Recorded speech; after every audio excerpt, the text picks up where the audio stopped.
मौसम चेंज हो रहा है तो।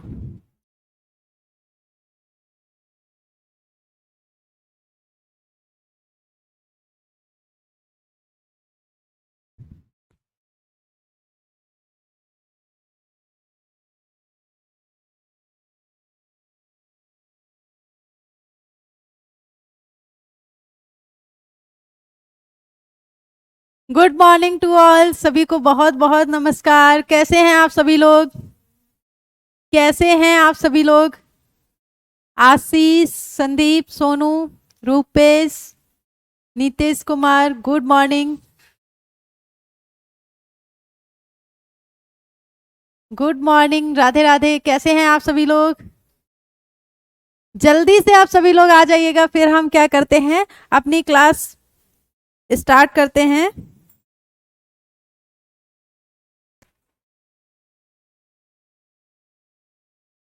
जल्दी से आप सभी लोग आ जाइएगा, फिर क्या करते हैं, अपनी क्लास स्टार्ट करते हैं। राधे राधे बेटा।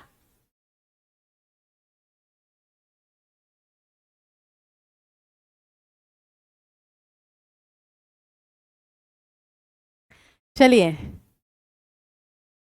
हमारे पास अभी 1 मिनट है, तब तक आप सभी लोग जल्दी से आ जाइएगा। और जैसा कि आप सभी लोगों को पता है, आज क्या है बेटा? चिल्ड्रन डे है, आज बाल दिवस है। तो मेरी तरफ से टॉफी दीजिए। ये संभावना नहीं बन पाएगी कि मैं आपको टॉफी दूं, लेकिन हाँ, 2 लाइनें आपके लिए हैं। मैम, पी वाई क्यू होगा Nitish Kumar, P Y Q होगा। पी वाई क्यू होगा, पी वाई क्यू की टेंशन मत लो। कल आपके लिए एक डीपीपी भी आएगा। जय श्री कृष्णा। चलिए, 2 लाइनों के साथ क्या करते हैं, अपनी क्लास स्टार्ट करते हैं। पी वाई क्यू क्वेश्चन की टेंशन मत लो, है ना। क्लास में ही हम क्या करेंगे, आपको बहुत सारे क्वेश्चन प्रैक्टिस करवा देंगे। उसके बाद आपके पास अगर कोई पी वाई क्यू हो तो आप उससे भी सॉल्व कर लीजिए। बेसिकली तो हम क्लास में आपको बहुत सारे क्वेश्चन प्रैक्टिस करवाने वाले हैं। अभी हम थोड़ा सा टॉपिक कवर करें, आफ्टर दैट हम क्या करेंगे, बहुत सारे कवर करेंगे। चलिए, जीतेंगे हम ये वादा करो। जीतेंगे हम ये वादा करो, कोशिश हमेशा ज्यादा करो। किस्मत रूठे पर हिम्मत न टूटे, मजबूत इतना इरादा करो। हाँ, मोटिवेशनल टाइप की ही थी भाई। बिल्कुल बेटा, बेस्ट विशेस मेरी आप सभी लोगों के साथ हैं। आप जिस एग्जाम के लिए फाइट कर रहे हैं, पॉजिटिव रिजल्ट आए, और पॉजिटिव रिजल्ट के साथ हम आपसे दोबारा क्लास में मिलें। ठीक है, पॉजिटिव रिजल्ट के साथ हम दोबारा से वापस से हमारी मुलाकात हो यहाँ क्लास में। तो चलिए, आ जाते हैं अपने टॉपिक पे। ठीक है, एक बार क्या करेंगे, पहले हम रीकैप करेंगे चीजों को, और रीकैप करने के बाद हम क्या करेंगे, अपने टॉपिक पे आगे प्रोसीड करेंगे। रीकैप करने की अगर हम बात करें तो आपको साइटोलॉजी, कोशिका विज्ञान पढ़ाया जा रहा था। कोशिका विज्ञान की अगर हम बात करें तो हमने कहाँ तक कवर कर लिया था, आपको जो हम कोशिका की बेसिक फैक्टर्स बताए थे, बेसिक चीजें बताई थी, डिस्कवरी के बारे में हमने बात कर ली थी। ठीक है, क्या कर लिया था, फर्स्ट क्लास है गोलू, कोई बात नहीं बेटा, अभी हमारी ज्यादा क्लासेस नहीं हुई हैं। चलिए वापस आ जाते हैं। ठीक है, तो हमारा क्या चल रहा था, सेल चल रही थी, कोशिका चल रही थी। ठीक है, कोशिका में हमने क्या देखा था, उसकी डिस्कवरी, बेसिक फैक्ट्स के बारे में बात कर ली थी। हम उसकी संरचना की बात कर रहे थे। संरचना की अगर हम बात करें तो कल हमने सेल मेम्ब्रेन यानी कि कोशिका झिल्ली की बात की थी। कोशिका झिल्ली कोशिका की वह कबर है जो कोशिका के जस्ट बाहर होती है। ठीक है, ये अर्ध पारगम्य झिल्ली है, ये द्वि आवरणीय है, ये लिपिड और प्रोटीन की बनी हुई होती है। इसमें जो लिपिड होती है वो फॉस्फोलिपिड होती है, तथा इसमें जो प्रोटीन होते हैं वो बाइलेयर्ड लिपिड के अंदर फ्लोट करते हैं, तैरते रहते हैं। इस तरह से अरेंजमेंट होता है हमारी जो कोशिका झिल्ली है उसमें लिपिड और प्रोटीन का। दूसरी बात क्या थी कि कोशिका झिल्ली में लिपिड और प्रोटीन का अरेंजमेंट कैसे होता है, ये बात कोशिका झिल्ली मॉडल में बताई थी सेंगर तथा निकोलसन नामक वैज्ञानिक ने, जो मॉडल इन्होंने 1972 में दिया था। और इस मॉडल को इन्होंने क्या बोला था, फ्लूइड मोज़ेक मॉडल बोला था। ये सारी बातें हम कल की क्लास में भूपेंद्र सिंह हिस्ट्री का क्लास हिस्ट्री का क्लास तो मैं नहीं ला सकती हूँ। हिस्ट्री, हाँ हिस्ट्री में मैंने वो एक ऐड देखा है ना, पियर्स का ऐड किस किसने देखा है? बाबर का बेटा हुमायूं, हुमायूं का अकबर, अकबर का जहांगीर, जहांगीर का शाहजहां, शाहजहां के औरंगजेब। इसके अलावा हिस्ट्री में ज्यादा कुछ नहीं पता। चलिए आगे आते हैं। तो हमने सेल मेम्ब्रेन की बात कर रहे थे, ठीक है। कवरिंग ऑफ सेल की अगर हम बात करेंगे, कवरिंग ऑफ सेल की अगर हम बात करेंगे तो हमारे पास दो तरह की कवरिंग थी। पहली क्या थी बेटा? सेल मेम्ब्रेन थी, कोशिका झिल्ली थी। और दूसरी क्या थी? सेल वॉल थी, कोशिका भित्ति थी, ठीक है। सेल मेम्ब्रेन की अगर हम बात करेंगे, गुड मॉर्निंग, गुड मॉर्निंग, मैं बिल्कुल ठीक हूं, जल्दी से आ जाइएगा। अगर हम सेल मेम्ब्रेन की बात करेंगे तो आपको बताया था कि सभी सजीवों में कोशिका झिल्ली क्या होती है? उपस्थित होती है। लेकिन अगर हम सेल वॉल की बात करेंगे तो कुछ कुछ सजीव आपके ऐसे हैं जिनमें क्या होती है? कोशिका भित्ति अनुपस्थित होती है, जैसे कि एनिमल, जैसे कि प्रोटिस्टा, ठीक है। कुछ प्रोटिस्ट आपके होंगे जिनमें क्या होगी? आपको कोशिका भित्ति देखने को मिलेगी। बाकी प्रोटिस्ट आपके जो होंगे वहां पे कोशिका भित्ति देखने को नहीं मिलेगी। तो कवरिंग्स की अगर हम बात कर रहे थे, आवरण की अगर हम बात कर रहे थे, दो तरह के आवरण। आज मैं ना ज्यादा चिल्ला के नहीं बोल सकती हूँ, आवाज चली जाएगी वरना। चलिए ठीक है। कोशिका झिल्ली तथा कोशिका भित्ति। बहुत सारे प्रोटिस्ट आप देखेंगे जिनमें कोशिका भित्ति होती है, बहुत सारे प्रोटिस्ट आप देखेंगे जिनमें कोशिका भित्ति नहीं होती है। क्लासिफिकेशन के दौरान आपको प्रोटिस्टा, फंजाई, एनिमेलिया, ठीक है, एल्गी, इन सभी चीजों के बारे में बताया जाएगा। आगे अगर हम चलेंगे तो हम सेल मेम्ब्रेन की बात कर रहे थे। सेल मेम्ब्रेन, अब बार बार नहीं लिखेंगे, सेल मेम्ब्रेन के बारे में जो भी पॉइंट आपको लिखवाने थे वो हम क्या कर चुके हैं? कल लिखवा चुके हैं, ठीक है। सेल मेम्ब्रेन के रिगार्डिंग जो भी पॉइंट लिखवाने थे आपको वो हम क्या कर चुके हैं? लिखवा चुके हैं। एक बार फ्लूइड मोज़ेक मॉडल का डायग्राम फिर से देख लेते हैं, ठीक है। कल जो डायग्राम बनाया था फ्लूइड मोज़ेक मॉडल, जो कि किसने दिया है? यहां पे एक बार फिर से रिकॉल करिएगा। ये मॉडल दिया है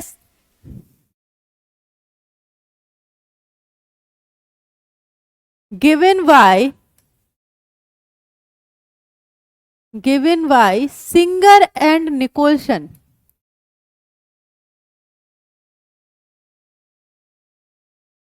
निकोलसन, ठीक है। कब दिया था? 1972 में दिया था। कब दिया था?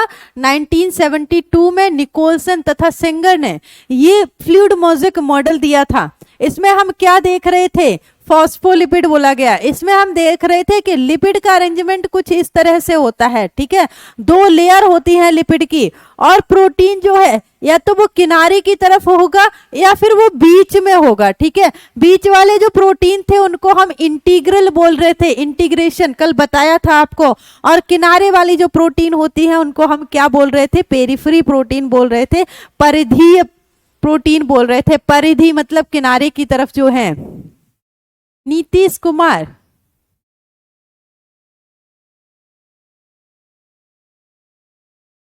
देखिए प्रियंका, बुक्स पढ़ने की जरूरत नहीं है, लेकिन बुक से क्वेश्चन सॉल्व करने की जरूरत पड़ेगी, है ना। क्लास में आपको कॉन्सेप्ट क्लियर करवाए जाएंगे, बहुत सारे PYQ भी करवाए जाएंगे, लेकिन क्वेश्चन तो ऐसी चीज है ना कि आप जितने ज्यादा क्वेश्चन प्रैक्टिस करेंगे, एक वो होता है माइंडसेट कि आपका 1 घंटे 2 घंटे 2.5 घंटे का एग्जाम है, आप वहां बैठे होंगे, आपको वहां पे क्वेश्चन ही धड़ाधड़ देखने को मिलेंगे। तो क्वेश्चन प्रैक्टिस आप जितने ज्यादा करेंगे ना, आपकी मेमोरी शार्प होगी, है ना। वहां पे आपका समय बचेगा, आपको ज्यादा सोचना नहीं पड़ेगा। कॉन्सेप्ट बिल्डअप होते हैं, उसके बाद भी जब हम क्वेश्चन देखते हैं तो हम कॉन्सेप्ट पे जाते हैं, सोचते हैं, ठीक है। लेकिन हमें बहुत ज्यादा क्वेश्चन प्रैक्टिस करनी है। क्लास में हम बहुत सारी क्वेश्चन प्रैक्टिस करवाएंगे। इसके अलावा भी जहां से क्वेश्चन मिल रहे हैं ना, वहां से प्रैक्टिस कर डालो। कॉन्सेप्ट मोर देन सफिशियंट यहाँ से डिलीवर किया जाएगा, मोर देन सफिशियंट यहाँ से कंटेंट डिलीवर किया जाएगा। लेकिन इसके अलावा क्वेश्चन प्रैक्टिस, क्वेश्चन तो आपको जहां से वहां से प्रैक्टिस कर लो, है ना, ठीक है। वापस आएंगे तो हम सेल वॉल कल हमने क्या किया था? कंप्लीट किया था, सॉरी सेल मेम्ब्रेन। आज हम सेल वॉल की बात करते हैं। सबसे पहले तो हम आपको ये बता देते हैं कि जो कोशिका भित्ति होती है, ठीक है। जो कोशिका भित्ति होती है वो सभी सजीवों में एक जैसी नहीं होती है। एक जैसे ना होने का मतलब क्या है कि वो जिन घटकों से बनी होती है वो घटक एक समान नहीं होते हैं सभी सजीवों में, वो घटक एक जैसे नहीं होते हैं सभी सजीवों में। तो पहली बात तो ये है कि हमें कोशिका भित्ति की संरचना नहीं पढ़नी है ना, क्योंकि किसी में कोशिका भित्ति किसकी बनी है, सेलुलोज की बनी है, किसी में पेप्टाइडोग्लाइकन की बनी है, किसी में हेमीसोलुलोज की बनी है, किसी में काइटिन की बनी है। तो हमारे लिए कोशिका भित्ति की संरचना पढ़ना बिल्कुल भी आवश्यक नहीं है। ठीक है। हम क्या देखेंगे कि जिन ऑर्गेनिज्म, जिन सजीवों की हम बात कर रहे हैं, नीतीश कुमार लगातार आप एक ही क्वेश्चन किए जा रहे हैं। नीट के बारे में सुना है आपने? नीतीश कुमार, नीट के बारे में सुना है?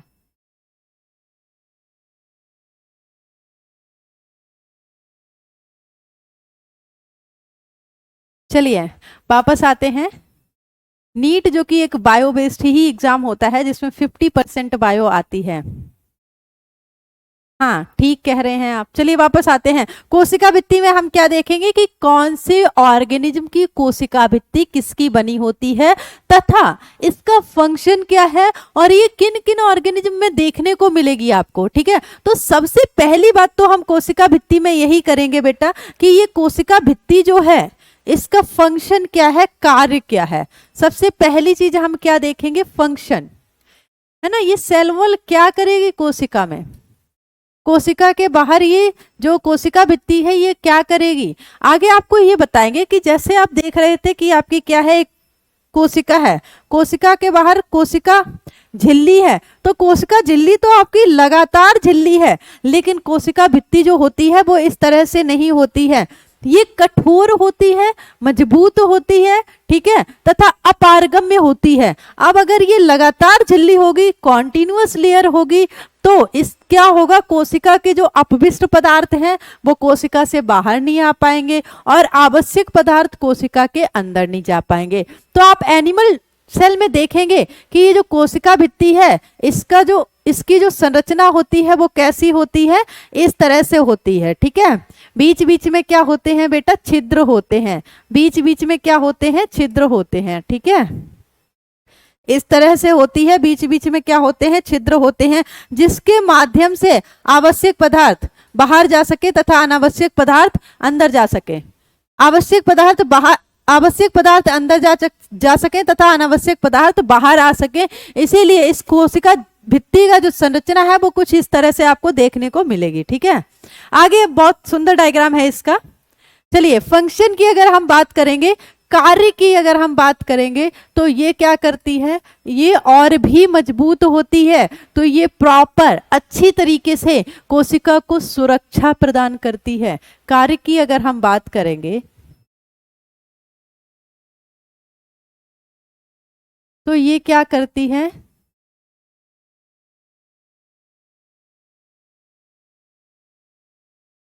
प्रोटेक्शन ऑफ सेल, कोशिका को सुरक्षा प्रदान करती है। ये कोशिका को सुरक्षा प्रदान करती है।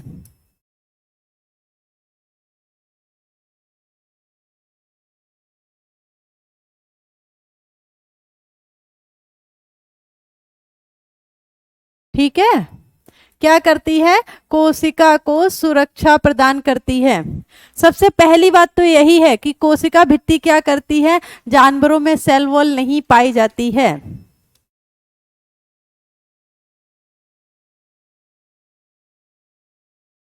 हाँ क्लास 10th में उतना डिटेल नहीं होता है ना बेटा। चलिए वापस आ जाते हैं एक बार। सबसे पहली चीज हम क्या देखेंगे, सेल वॉल जो है, थोड़ा सा पढ़ लेते हैं फिर कमेंट देखेंगे। ठीक है आप लोगों के। सेल वॉल की अगर हम बात करेंगे तो सबसे पहले फंक्शन की बात कर लेंगे। ये क्या करेगा, सेल को प्रोटेक्शन प्रोवाइड करेगा। अब अगर हम देखेंगे तो आगे जाके हम क्या पढ़ेंगे कि 5 किंगडम सिस्टम ऑफ क्लासिफिकेशन, समस्त सजीवों के वर्गीकरण के लिए, समस्त सजीवों के क्लासिफिकेशन के लिए जो सबसे उपयोगी सिस्टम था, जो सबसे उपयोगी प्रणाली थी, वो 5 जगत प्रणाली थी, जिसमें समस्त सजीवों को 5 भागों में वर्गीकृत किया गया था। पहला मोनेरा था, दूसरा आपका प्रोटिस्टा था, तीसरा फंजाई था, चौथा प्लांटी था और पांचवा क्या था, एनिमेलिया था। आइए एक एक करके इन सभी जगतों में देखते हैं कि कौन से जगत के जो सजीव हैं उनमें कोशिका भित्ति होती है और कौन से जगत के सजीवों में कोशिका भित्ति नहीं होती है। मोनेरा की अगर हम बात करेंगे तो मोनेरा का सोल मेंबर यानी कि मोनेरा ग्रुप में सबसे ज्यादा पाया जाने वाला जो जीव है वो आपका बैक्टीरिया होगा। क्या होगा, बैक्टीरिया। तो बात कर लेते हैं सबसे पहले हम बैक्टीरिया की ही, बैक्टीरिया जिसको हिंदी में हम जीवाणु बोलेंगे। तो सबसे पहले हम बैक्टीरिया की ही बात कर लेते हैं कि बैक्टीरिया की जो सेल वॉल होती है, कोशिका भित्ति होती है, वो किसकी बनी होती है। बैक्टीरिया की जो सेल वॉल होती है, कोशिका भित्ति होती है, वो किसकी बनी होती है। थोड़ा सा नीचे लिखते हैं। जो आपके लिए इंपॉर्टेंट है वो सारी चीजें यहाँ आपको बताई जाएंगे। बिल्कुल आपको कंटेंट के रिगार्डिंग कुछ नहीं सोचना है। सोचना है तो सिर्फ ये कि कितना पढ़ें, कैसे पढ़ें, कैसे पढ़ें, है ना, रिवीजन कैसे करें, मल्टीपल टाइम रिवीजन कैसे करें, क्वेश्चन कैसे प्रैक्टिस करें। 2 बैच में नहीं चल रही है इस समय, इसी बैच में ये क्लास चल रही है। बाकी बैचेस देखिए, एक होता है ना कि हमारी बायोलॉजी का जो बेस होता है ना, हम बायोलॉजी को इसके अलावा कहीं और से स्टार्ट नहीं कर सकते हैं। जब आपको बेस सेल नहीं समझ में आएगी तो बाकी चीजें समझना पॉसिबल नहीं हो सकता है। यहाँ से आगे जो भी चैप्टर आप पढ़ेंगे वो सब इससे रिलेटेड होंगे, रेलेवेंट होंगे। इसलिए सबसे पहली क्लास हमारी जो होती है वो साइटोलॉजी ही होती है। ये बायोलॉजी का बेस है एक तरीके से, ठीक है। ये क्या है, बायोलॉजी का बेस है। नहीं बेटा, ऐसे ही ठीक है। चलिए वापस आ जाते हैं एक बार। तो सबसे पहले हम जीवाणु की बात कर लेंगे, बैक्टीरिया की बात करेंगे। अगर हम बैक्टीरिया की बात करेंगे जो कि मोनेरा जगत का सोल मेंबर है, ठीक है, इसकी अगर हम बात करेंगे तो हम क्या देखेंगे, इसकी जो कोशिका भित्ति है वो किसकी बनी होती है, पेप्टाइडोग्लाइकन। आपको एक मेजर कंपोनेंट होता है, बाकी अदर कंपोनेंट जो कम परसेंटेज में, कम प्रतिशत, कम मात्रा में पाए जाते हैं। लेकिन अगर हम इसकी कोशिका भित्ति की बात करेंगे तो सबसे ज्यादा मात्रा में पाया जाने वाला जो यौगिक है इसकी कोशिका भित्ति में वो क्या होगा, वो क्या होगा बेटा, पेप्टाइडोग्लाइकन।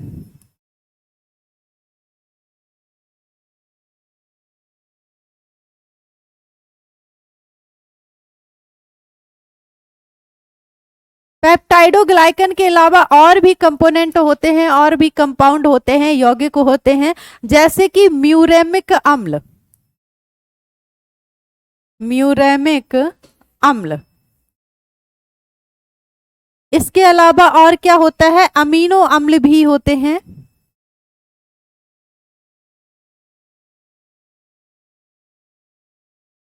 अमीनो अम्ल, ठीक है। अब बैक्टीरिया के बाद हम आ जाते हैं एल्गी पे। बैक्टीरिया के बाद हम किस पे आ जाते हैं, एल्गी पे आ जाते हैं। हाँ, पेप्टाइडोग्लाइकन। देखिए, पेप्टाइडोग्लाइकन, म्यूरेमिक अम्ल तथा अमीनो अम्ल तीनों ही तरह के यौगिक होते हैं, लेकिन बात करेंगे सबसे ज्यादा मात्रा में क्या होता है तो पेप्टाइडोग्लाइकन। आपको ऑप्शन जो क्वेश्चन मिलेगा ना उसमें हो सकता है बाकी 2 ऑप्शन ना मिले या प्लस में पूरा ना मिले, तो आपको जो मुख्य घटक है, एक है ना कि मुख्य घटक क्या है इसकी कोशिका भित्ति का, दैट इज पेप्टाइडोग्लाइकन। तो आपको पेप्टाइडोग्लाइकन रखना है। मनोज कुमार, मैं आगरा से ही हूं, आगरा में क्लास कर रही हूं। चलिए, जीवाणु के बाद हम बात कर लेते हैं बेटा शैवाल की कोशिका भित्ति, जहां से क्वेश्चन फ्रेम होते हैं। किसकी बात कर लेंगे, शैवाल की, ठीक है। कलर चेंज करते हैं, थोड़ा आपके लिए सही रहेगा। शैवाल की बात कर लेते हैं, यानी कि एल की, शैवाल। शैवाल में अगर हम देखेंगे तो इनकी कोशिका भित्ति जो होती है वो किसकी बनी होती है, सेलुलोज की।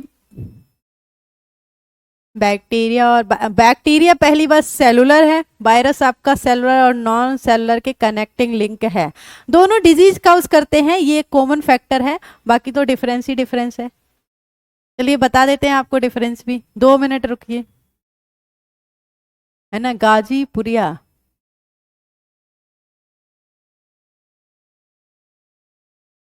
ओके, चलिए ये अच्छी बात है। एल्गी की अगर हम बात करेंगे तो एल्गी में शैवाल की अगर हम बात करेंगे तो इसकी जो कोशिका भित्ति होती है वो किसकी बनी होती है?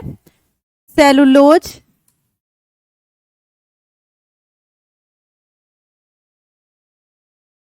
Plus hemicellulose. इसमें सेलुलोज तथा हेमीसेलुलोज दोनों ही क्या है, मेजर कंपोनेंट होते हैं शैवाल में। सेलुलोज, हेमीसेलुलोज, पैक्टोज तथा कुछ आपके क्या होंगे, खनिज पदार्थ होंगे, साथ ही साथ कुछ आपके क्या होंगे, खनिज पदार्थ होंगे, सेलुलोज तथा हेमी सेलुलोज। हाँ, और कुछ आपके क्या होंगे, खनिज पदार्थ। खनिज पदार्थ की अगर हम बात करेंगे तो इसमें क्या क्या आ जाएगा, खनिज पदार्थ में क्या क्या आ जाएगा, कैल्शियम कार्बोनेट, है ना।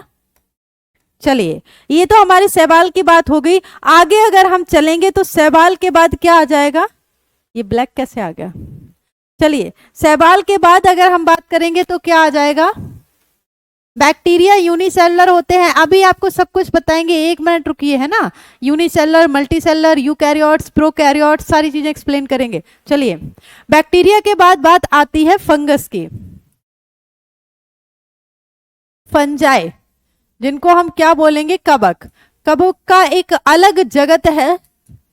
कवक का उदाहरण अगर आपको बताएं तो मशरूम, आप सभी लोगों ने खाया होगा, मशरूम जिसकी सब्जी बनाई जाती है ना, एज ए वेजिटेबल जिसको हम यूज करते हैं। मेरे पीछे भूत है, चलिए अन्नू वर्मा डरा रही है मुझे, आ जाइएगा। कवक की अगर हम बात करेंगे तो मशरूम आप सभी लोगों ने खाया होगा। इसकी जो सेल वॉल होती है वो काइटिन, काइटिन की बनी होती है। काइटिन एक सब्सटेंस है जिसकी बनी हुई क्या होती है, इसकी सेल वॉल होती है। इसके बाद हम बात कर लेते हैं प्लांट की, इसके बाद हम किसकी बात कर लेते हैं, प्लांट की,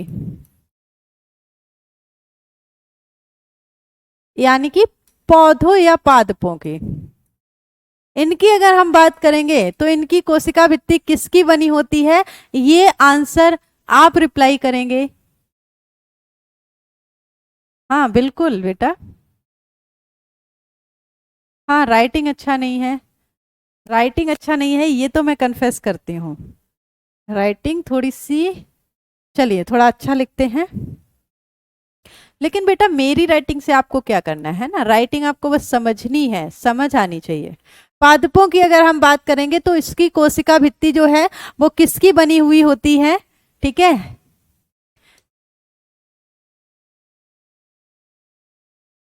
ये आप बताएंगे। बाकी हम आगे अगर चलेंगे तो हमारा क्या है, एनिमल, ठीक है, एनिमल। एनिमल यानी कि जंतु, जंतुओं की कोशिका भित्ति किसकी बनी होती है, जंतुओं की अगर हम बात करेंगे, एनिमल्स की अगर हम बात करेंगे। चलिए प्लांट की अगर हम बात करेंगे तो प्लांट की जो सेल वॉल होती है, कोई बात नहीं, प्लांट की अगर हम सेल वॉल की बात करेंगे that is cellulose, that is cellulose.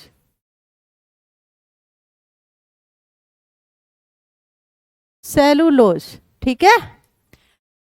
जंतुओं की सेल वॉल किसकी बनी हुई होती है, एनिमल्स में क्या होता है बेटा, जो सेल वॉल है वो अब्सेंट होती है, अनुपस्थित होती है। ये आपको याद रखना है।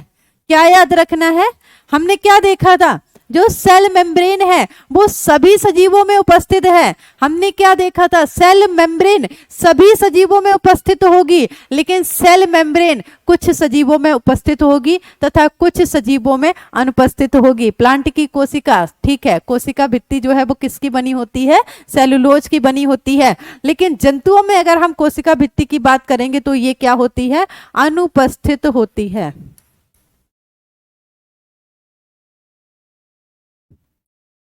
ठीक है, चलिए यहां तक किसी को कोई डाउट? राइटिंग, वही मेडिकल कॉलेज में जाने के बाद राइटिंग बहुत खराब हो जाती है ना। मेरी राइटिंग बचपन से ही खराब थी।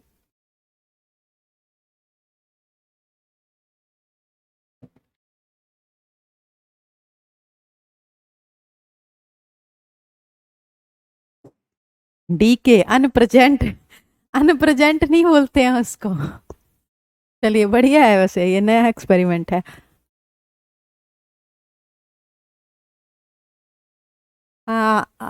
चलिए आते हैं वापस से अपने टॉपिक पे।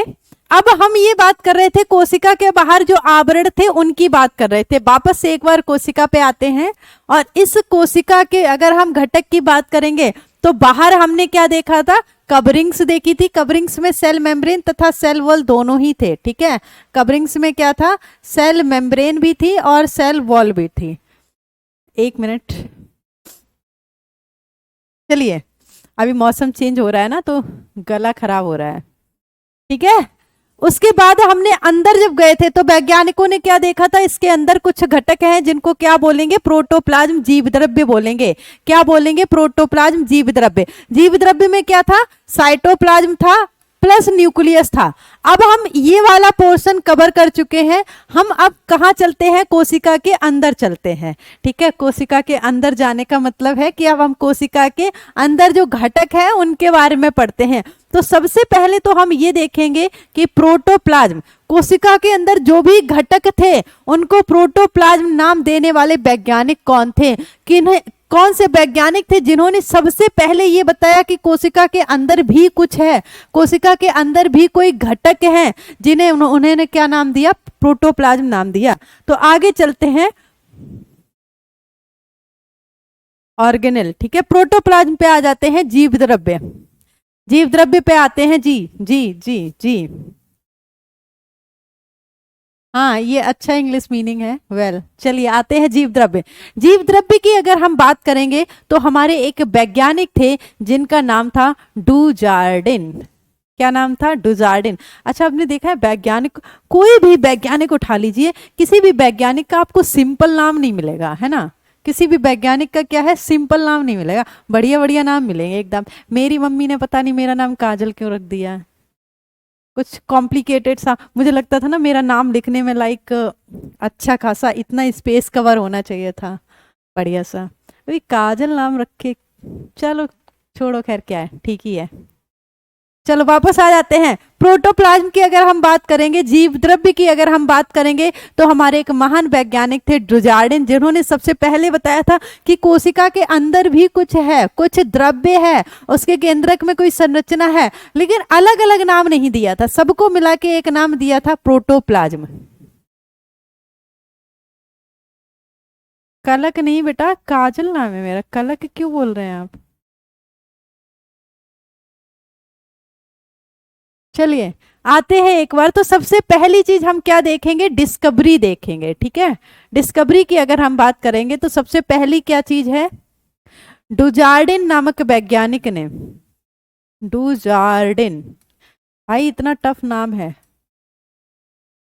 डुजार्डिन नामक वैज्ञानिक ने क्या किया था? सबसे पहले जीव द्रव्य की खोज की। इन्होंने इसके बारे में बताया, मतलब जीव द्रव्य की खोज की।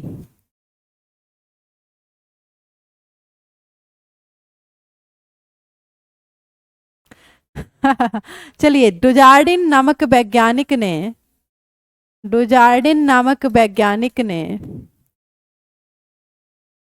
जीव द्रव्य की खोज की। क्या किया? जीव द्रव्य की, अभी हम थोड़ा अच्छा अच्छा लिखने की कोशिश कर रहे हैं ना। जीव द्रव्य की खोज की,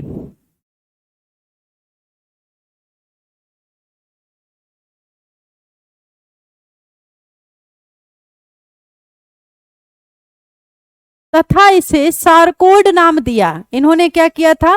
जीव द्रव्य की खोज तो की, लेकिन उस समय तक इन्होंने जीव द्रव्य को जीव द्रव्य नाम नहीं दिया। क्या नाम दिया है? सारकोड नाम दिया, तथा इसे सारकोड नाम दिया। बेटा मैं मैनपुरी डिस्ट्रिक्ट से हूं, इसे सारकोड नाम दिया। उसके बाद हमारे एक दूसरे वैज्ञानिक आए, उन्होंने कहा क्या ये सारकोड नाम दिया, ये अच्छा नहीं लग रहा है ना, उन्होंने सोचा इसे कुछ और नाम देते हैं, और उन्होंने इसे क्या नाम दिया, चलिए आगे आते हैं। हमारे एक दूसरे वैज्ञानिक आए जिनका नाम था पुरकिंजे।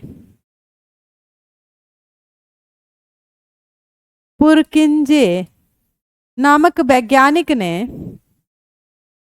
अच्छा इन्होंने ये डिस्कवरी कब की थी, डुजार्डिन, कितना टफ नाम है, डुजार्डिन नामक,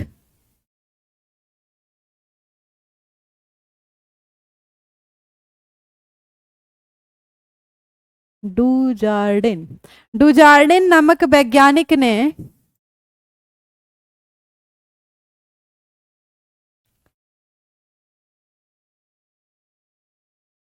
अरे भाई,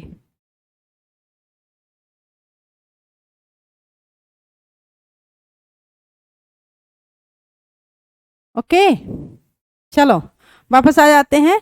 डुजार्डिन नामक वैज्ञानिक ने, यहाँ पे सन भी मेंशन कर लीजिएगा बेटा, 1835 में, ठीक है, जीव द्रव्य की खोज की, 1835 में जीव द्रव्य की खोज की तथा इसे सारकोड नाम दिया। पूरा सेंटेंस आप अपने उसमें जरा इसको करेक्ट कर लीजिए, सन छूट गया था, मिस हो गया था।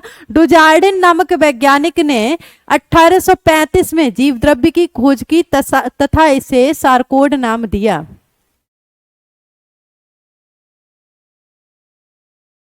हाँ इसीलिए मैं क्या लेके आऊंगी, अब पीपीटी लेके आऊंगी, लिखने की स्पीड उतनी अच्छी नहीं है। पुरकिंजे ने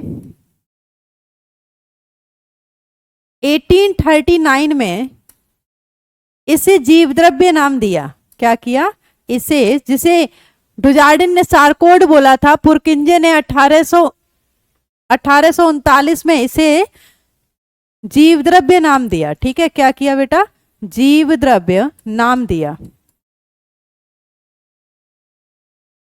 अब हमारे एक और वैज्ञानिक आए, उन्होंने कहा हम भी कुछ बोलेंगे जीव द्रव्य पे।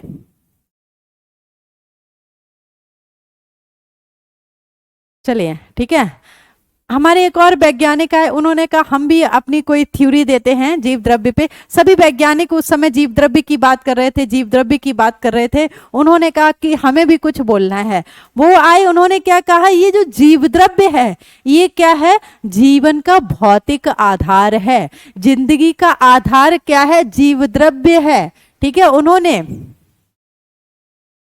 हाँ उन्होंने क्या बोला है, जीव द्रव्य को जीवन का भौतिक आधार कहा। किसने, हमारे एक महान वैज्ञानिक थे जिनका नाम था बेटा हक्सले।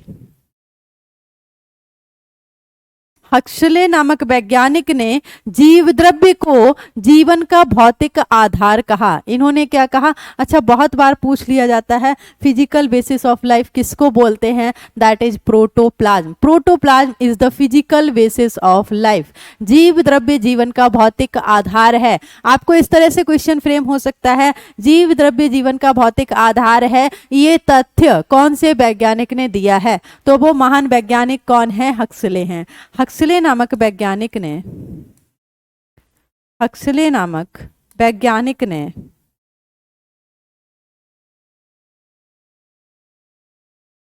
जीव द्रव्य को जीवन का भौतिक आधार कहा।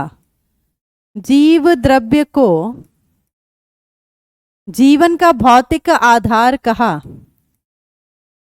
जीवन का भौतिक आधार कहा। क्या कहा बेटा, जीवन का भौतिक आधार, आधार कहा। ठीक है, तो ये हमने जीव द्रव्य के बारे में कुछ चीजें पढ़ी हैं। हाँ बिल्कुल बेटा, अन्नू कुमारी पूछिए।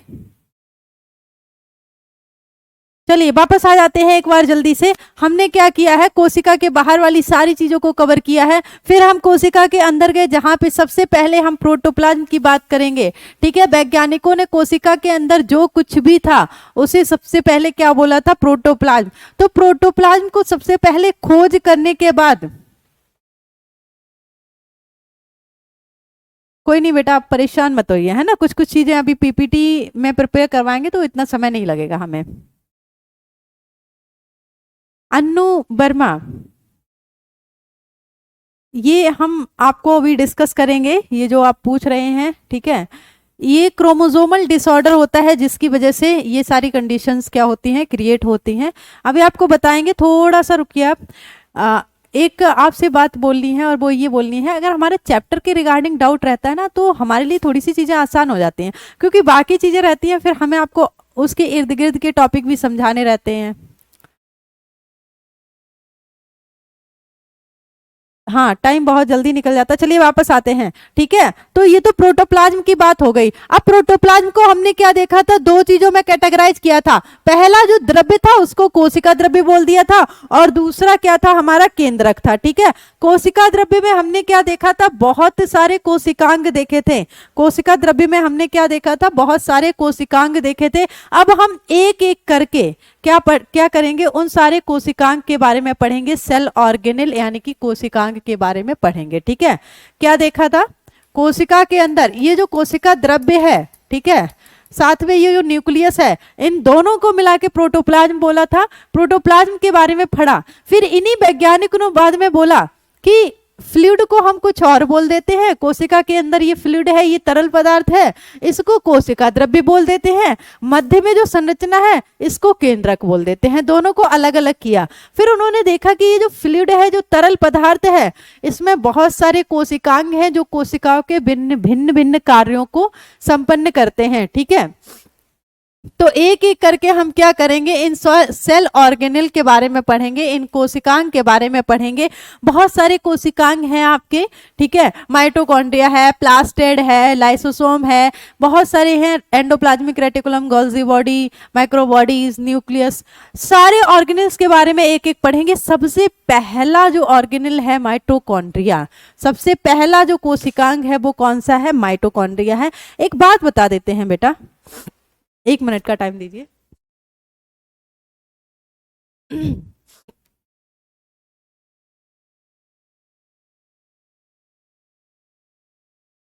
हाँ, एक्चुअली मौसम चेंज हो रहा है ना।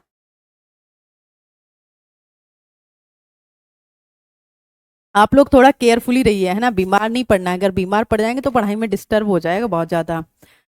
मौसम चेंज हो रहा है, इस समय सभी लोगों को बहुत ही केयरफुली रहने की ज़रूरत है। चलिए वापस आते हैं माइटोकॉन्ड्रिया पे।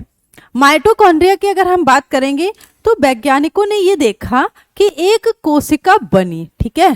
स्टार्टिंग में क्या हुआ होगा, जब आप इवोल्यूशन पढ़ेंगे तो आप देखेंगे कि कैसे पूरा का पूरा ब्रह्मांड बना। ब्रह्मांड बनने के बाद पृथ्वी बनी, पृथ्वी के बाद धीरे धीरे पहले नॉन सेलुलर चीजें आई थी, ठीक है, अकोशिकीय चीजें आई, फिर कोशिकीय चीजें आई, कोशिका बनी। अब ये एक कोशिका बन गई। बनने के बाद ये कोशिका जीवित रही होगी ना, तभी तो इसने विभाजन किया होगा, तभी तो इसने दूसरी कोशिकाएं बनाई होंगी। तो इसको जीवित रहने के लिए कुछ चीजों की आवश्यकता भी होगी, ठीक है। जीवन के लिए कुछ चीजों की आवश्यकता भी होगी। सबसे पहली चीज तो हम श्वसन ले लेते हैं। हमारे यहाँ क्या होता है, कहा जाता है गांव में कि सांस बंद होना मतलब मरना, है ना। गांव में क्या बोलते हैं कि किसी की सांस रुक गई मतलब वो इंसान मर गया, ठीक है। तो इसी तरह से जीवित रहने के लिए सबसे मुख्य चीज जो है वो क्या है, श्वसन है। वैज्ञानिकों ने देखा है कि इस कोशिका के अंदर श्वसन कैसे हो रहा है। कोई एक जीव है, मान लीजिए एक कोशिका है, ये जीव की तरह जीवित है, तो इस एक कोशिका के अंदर श्वसन कैसे हो रहा है। ये एक कोशिका जो खा रही है उसको पचा कैसे रही है। इस एक कोशिका के अंदर जो अपविष्ट पदार्थ बन रहे हैं वो बाहर कैसे आ रहे हैं। इस कोशिका को जिन आवश्यक पदार्थों की आवश्यकता है वो अंदर कैसे जा रहे हैं। इस तरह से बहुत सारी चीजें देखेंगे। तो जब कोशिका के अंदर देखा गया तो एक ऑर्गेनेल मिला, एक कोशिकांग मिला जिसका नाम था माइटोकॉन्ड्रिया। कोशिका के अंदर ये माइटोकॉन्ड्रिया क्या काम करता है, कैसा दिखता है, आइए चलते हैं देखते हैं। सबसे पहले तो हमारे एक वैज्ञानिक थे बेटा जिनका नाम था कोलिकर। क्या नाम था,